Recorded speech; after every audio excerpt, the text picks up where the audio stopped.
राम राम. पुराणामध्ये कथा येते, एक वेळेस भक्त प्रल्हाद त्यांनी स्वर्गावरती आक्रमण केलं आणि इंद्राला पराभूत केलं. मग इंद्रदेव बृहस्पती गुरुकडे गेले आणि गुरुला विचारलं, गुरु प्रल्हाद कसा जिंकला? तेव्हा गुरु म्हणाले, भक्त प्रल्हादाकडे शील आहे म्हणून तो जिंकला. मग आता काय करावे? मग गुरु म्हणाले, असं कर, तू बटुक ब्राह्मणाचं रूप घे आणि प्रल्हादाकडे जा.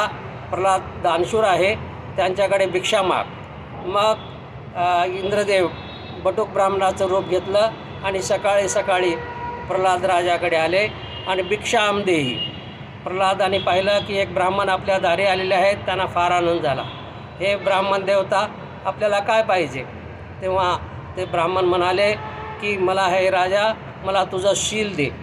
मग त्यावेळेस प्रल्हादाने संकल्प करून आपलं शील त्या बटुक ब्राह्मणाला दिलं. त्या रात्री भोजन झाल्यानंतर प्रल्हाद आपल्या शयनकक्षेमध्ये आराम करत होते. तेव्हा एक दिव्य पुरुष प्रकट झाला आणि तो त्यांच्या घरातून जाऊ लागला.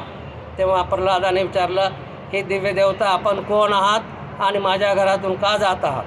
तेव्हा ती दिव्य देवता म्हणाले की मी धर्म आहे, ज्या ठिकाणी शील नाही त्या ठिकाणी मी राहू शकत नाही, म्हणून मी निघून जात आहे. नंतर दुसरी दिव्य देवता प्रकट झाली आणि ती निघून जाऊ लागली. तेव्हा प्रल्हादाने त्यांना पण विचारलं की हे देवता, आपण कोण आहात आणि का निघून जात आहात? तेव्हा ती दुसरी दिव्य देवता म्हणाली की मी बल आहे, शक्ती आहे, ज्या ठिकाणी शील नाही, ज्या ठिकाणी धर्म नाही, तेव्हा मी पण राहू शकत नाही.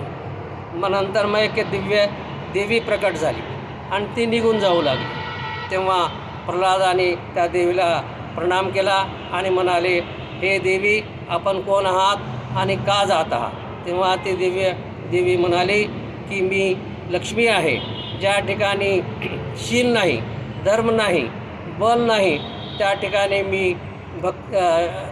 मी राहू शकत नाही. अशा प्रकारे लक्ष्मी पण निघून गेली. ज्या ठिकाणी शील नाही, चारित्र्य नाही, पवित्रता नाही, त्या ठिकाणी धर्म राहत नाही, बल राहत नाही आणि लक्ष्मी पण राहत नाही. जय सियाराम.